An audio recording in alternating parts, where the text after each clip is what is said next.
Good afternoon, ladies and gentlemen. I'd like to call this special called board meeting to order. Today is Tuesday, December 13th, 2011. It is approximately 5:30 p.m. and we are at the Administration Building, 1900 Price Road. Please rise for a moment of silence and the Pledge of Allegiance.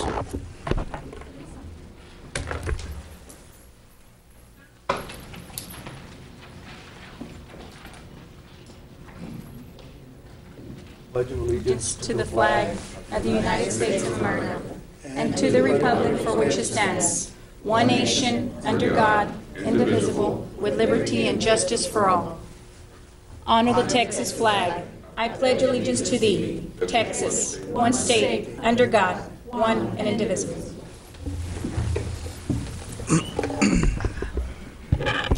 Thank you. Moving on to item 4, roll call. Every board member is present.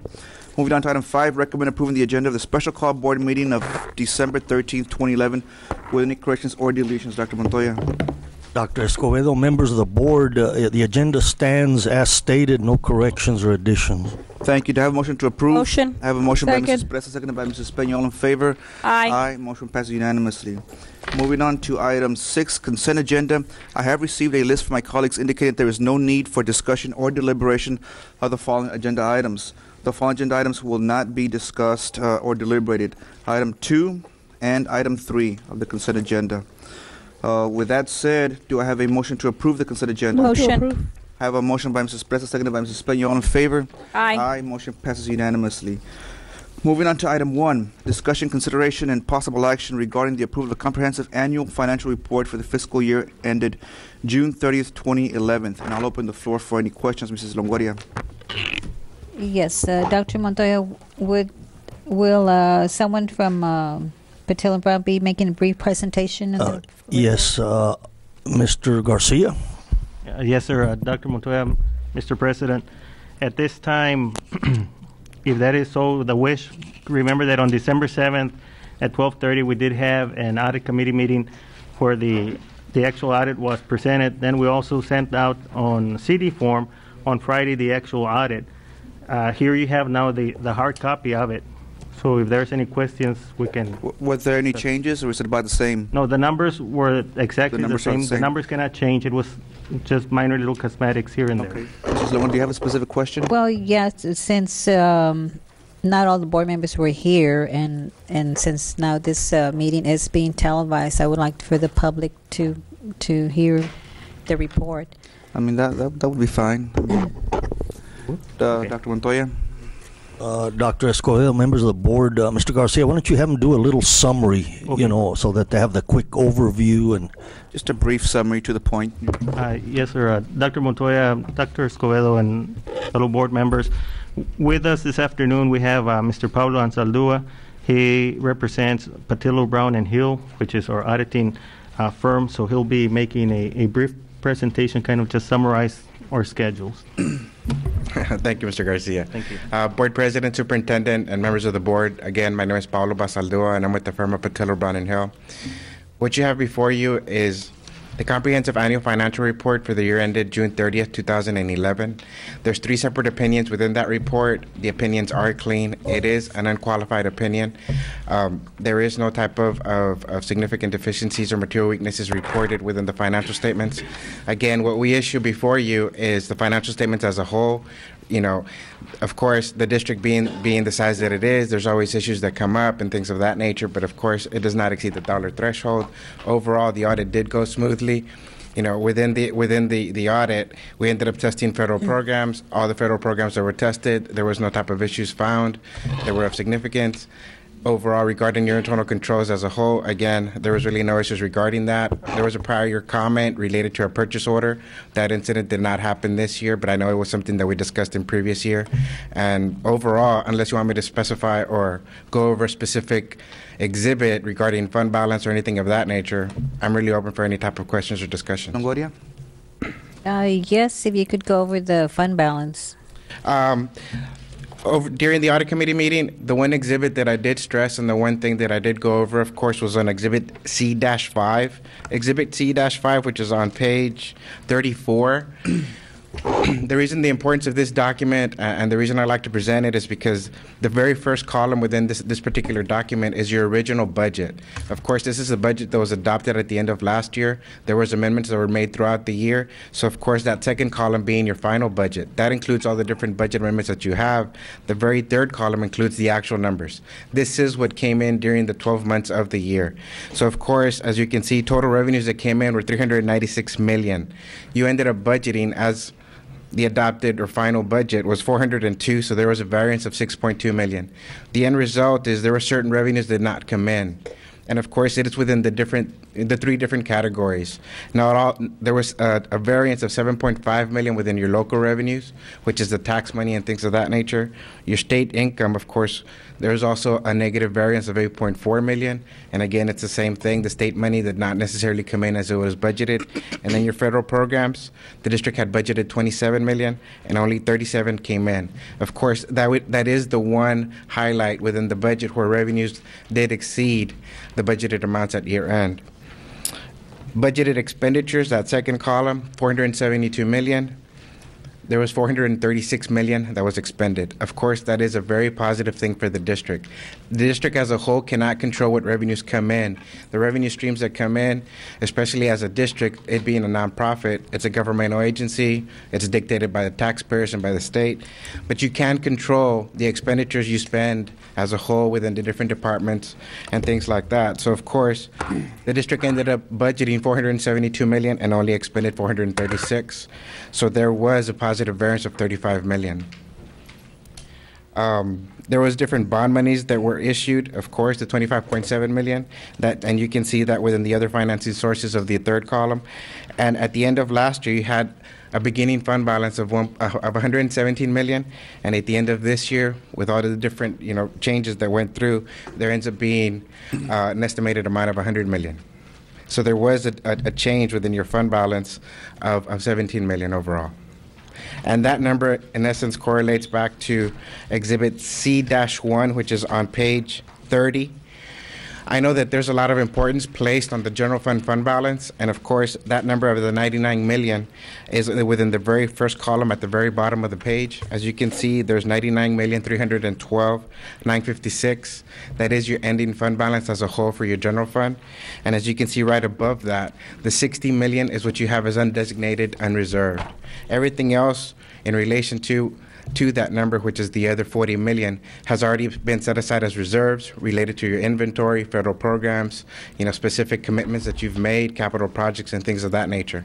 So of that 100 million that you have at year end, you as a board have already set aside and restricted 40 million, but you still do have 60 million as undesignated, unreserved.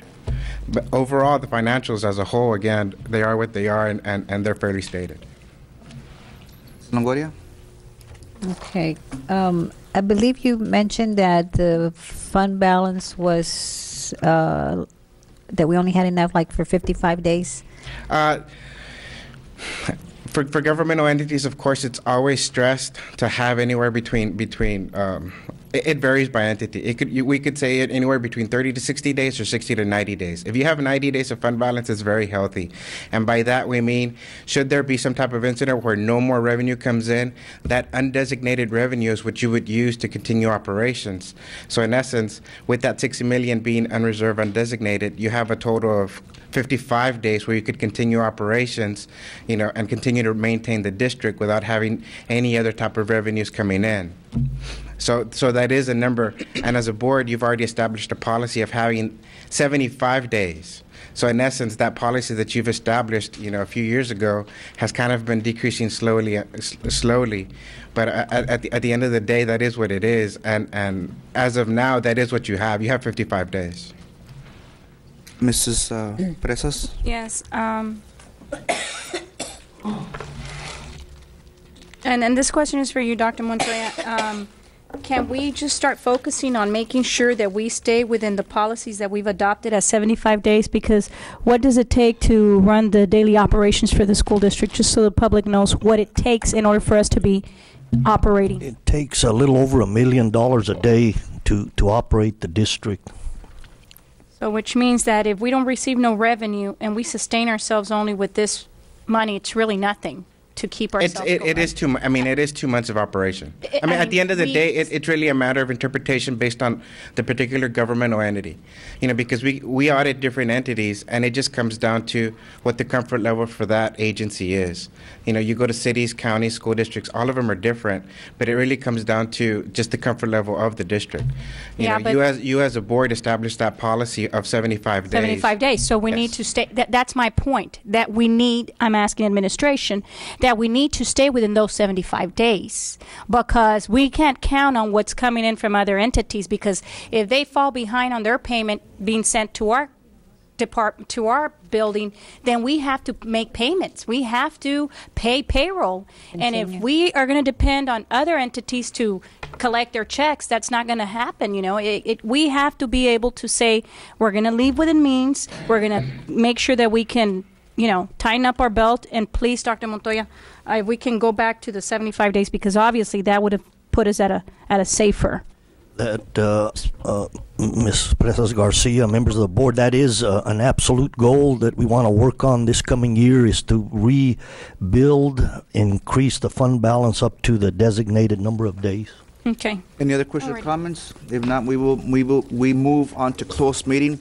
Thank you, Mr. Ansandua. Not a problem. Thank you. As pursuant to Texas Government Code Section 551.0. We're supposed to approve it. Move to approve. No, I was just checking if you all were on top of Or it. wait. I will now open the floor for yeah, a motion. right. Do I have a motion to approve? Move to approve. I have a motion by Mrs. Presa, seconded by Mrs. Peña. All in favor? Aye. Aye. The motion passes unanimously. I'm glad you all are awake. Okay. Now we move on to closed meeting as pursuant to Texas Government Code Section 551.071 et sec. Both board goes into closed session.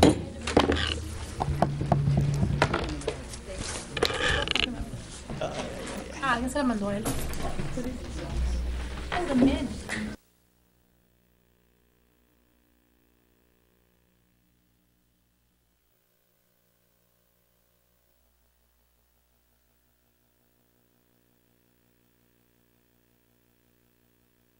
Montoya's employment contract for superintendent of schools. Do I have a motion? I motion. Mrs. Presas? I motion to move to employ Dr. Carl Montoya, superintendent, on a 3-year contract and on the terms as discussed in executive session. I have a motion by Mrs. Presas, seconded by Dr. Saavedra. All in favor? Aye. Aye. The motion passes unanimously. Dr. Montoya, congratulations. Congratulations, Dr. Montoya. Thank you very much. You have to say a few words. You have to. Dr. Escobedo, members of the board, visitors, audience, I am very honored to have been selected unanimously, and I will continue to work with all of you. We have a lot of challenges from this year and obviously into the future, but we have some good people in the classroom and in the administration and the schools. We just have to focus a little tighter and move forward and move with some good goals, some of which we're aware of and some which we need to develop. But I know that we can do it together, and it's a good district. It has a lot of successes, and we need to just build on that. And I look forward to working with the staff, the community, and the board. Thank you.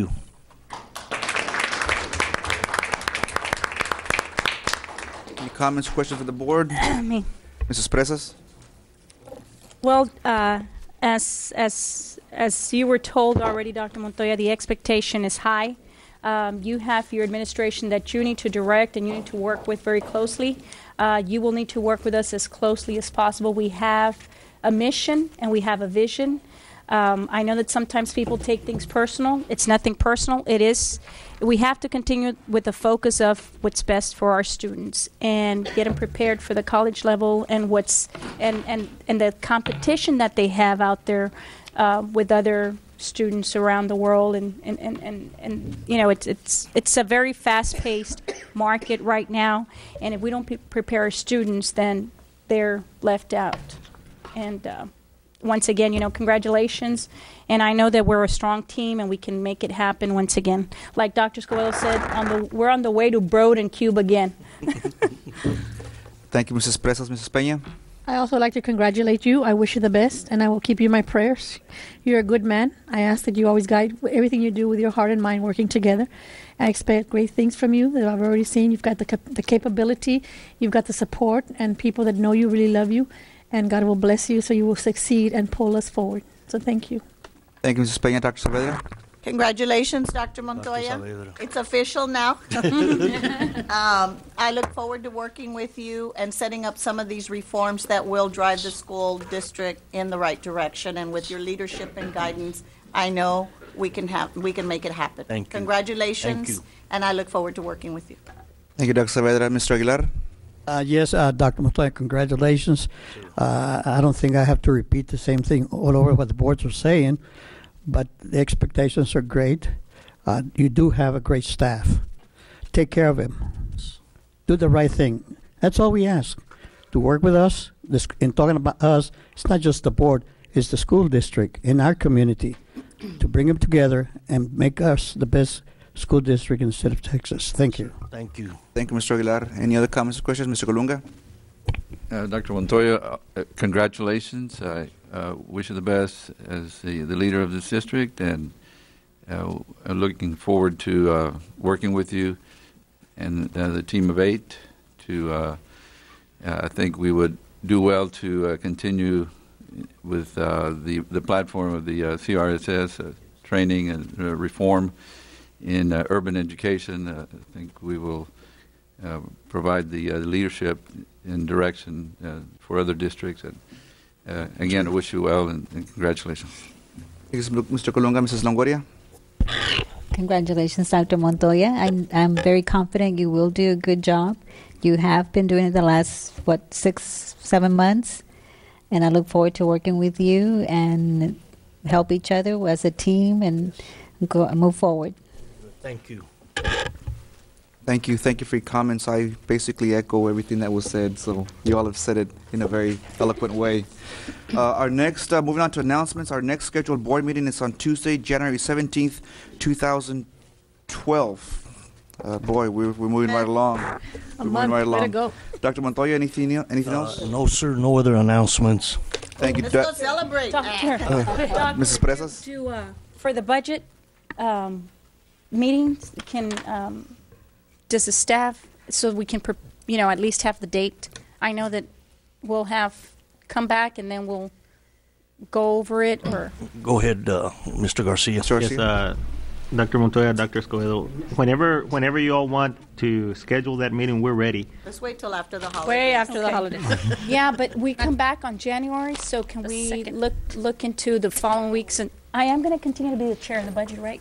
Maybe. Probably. It depends on when you want to meet.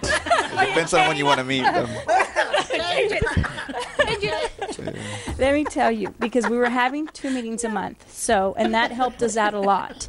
And I think that that's something that the administration had already been looking forward to. Yes, yeah, we have a calendar. Stability does make a difference, so let's focus on stability here. You do have a calendar. I'll be stable after the holidays. So. Right. There's a calendar already. I'll get together with Ms. Garcia if that is so the wishes, and then we'll come up with a date and the topics and so we can just notify whoever wants to attend for the budget. Ma'am. Yeah, because I know that we need to start working on that soon. Yes, ma'am. Come January. Okay. Thank you. Mr. Aguilar, did you have something to say? No, I was going to say move to Okay, adjourn. Mr. Aguilar moves to adjourn. Second. Do I have a second? Have a second by Mrs. Peña. All in favor? Aye. Passing The record. unanimous. You have a good evening. Happy 6:04. holidays. Good night, Brownsville.